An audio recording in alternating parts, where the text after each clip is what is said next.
The letter arrived on a Tuesday morning, not in a dramatic storm or with an urgent knock, just a plain, unassuming envelope that slipped through the mail slot of his old apartment door. Daniel, 36 years old, almost didn't open it. He was running late for a job he tolerated. His coffee was already getting cold on the counter, and his phone was buzzing with reminders he had long since learned to ignore. Life, he had accepted, was a routine of surviving days, not truly living them. The envelope had no return address, just his name, written in a neat, careful hand, as if the sender knew him intimately. He tore it open. Inside, there was just a single page. The first line hit him like a physical blow. "If you're reading this, I'm already gone, but there's something you need to remember." Daniel's breath caught in his throat. The handwriting was unmistakable. It was his father's. His father had passed away 7 years earlier. There were no dramatic final words, no grand goodbye speech, just a quiet, sterile hospital room and a heart that simply stopped beating in the middle of the night. Daniel had convinced himself he'd made peace with it, but the truth was simpler and much heavier. He had been too busy to visit that final week. He sat down slowly, the familiar noise of the city outside fading into a distant hum as he continued to read. "You won't remember this now, but when you were 9, you asked me how to know if you were living the right life." Daniel frowned. He had no memory of that conversation. The letter went on. "I told you something I never followed myself. I said, if your days start feeling empty, it means you're running away from something you love." Daniel swallowed hard. The words felt uncomfortably precise, like a diagnosis for an illness he didn't know he had.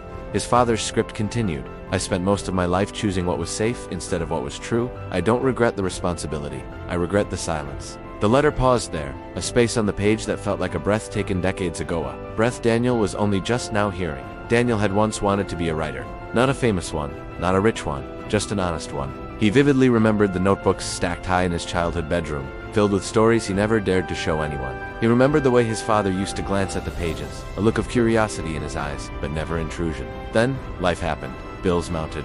Expectations grew. Fear settled in. The notebooks disappeared into a dusty box, and the dream followed them into the dark. The letter continued, pulling him back to the present. "You might think you still have time. You do.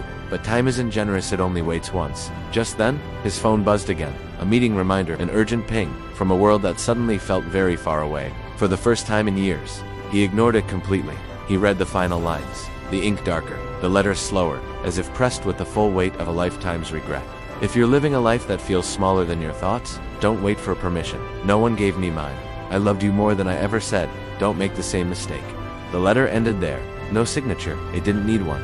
That day, Daniel didn't go to work. Instead, he just walked. He wandered aimlessly through the city, past bustling cafes he'd never entered, past charming little bookstores he'd forgotten even existed. He saw people with tired eyes and familiar expressions of quiet resignation, and in their faces, he recognized an unsettling truth.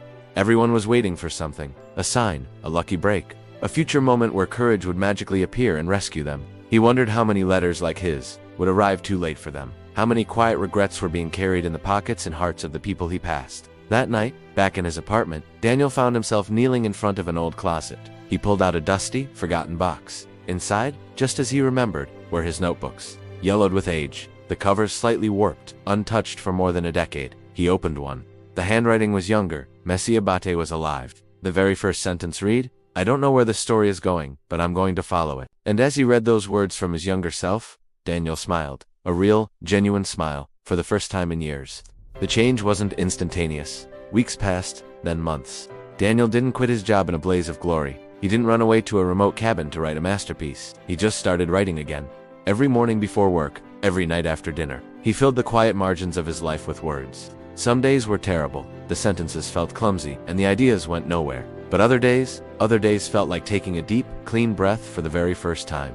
One evening, he printed a short story. It wasn't perfect, but it was honest. With a deep breath, he mailed it to a small, independent literary magazine he admired. He had no expectations. It was an act of honesty, not ambition. The reply came 3 months later. Another plain envelope. This one, however, was shaking in his hands. He tore it open. The letter was short. "We don't know if this will change your life, but it changed our day. We'd like to publish it." Daniel sat quietly after reading it. He wasn't crying. He wasn't celebrating. He was just feeling something he hadn't felt in a very, very long time. He felt aligned. Like the person he was on the inside finally matched the person he was on the outside. Years later, Daniel found himself speaking at a small bookstore event. Someone in the audience asked him when he knew his life had truly changed. He didn't mention the publication, or the small measure of recognition that followed. He just said, "It was the day I stopped waiting for a future version of myself to be brave." That night, back home, Daniel placed his father's letter in a simple frame, not as a sad reminder of loss, but as proof. Proof that even delayed words, messages sent across time and silence, can still arrive at exactly the right moment. He turned off the light, opened a new notebook, and began to write. Some messages arrive late, some dreams wait quietly in the dark for years. But the moment you choose to listen to them, that's the moment time starts again. Thanks for listening. If this story resonated with you, consider subscribing for more.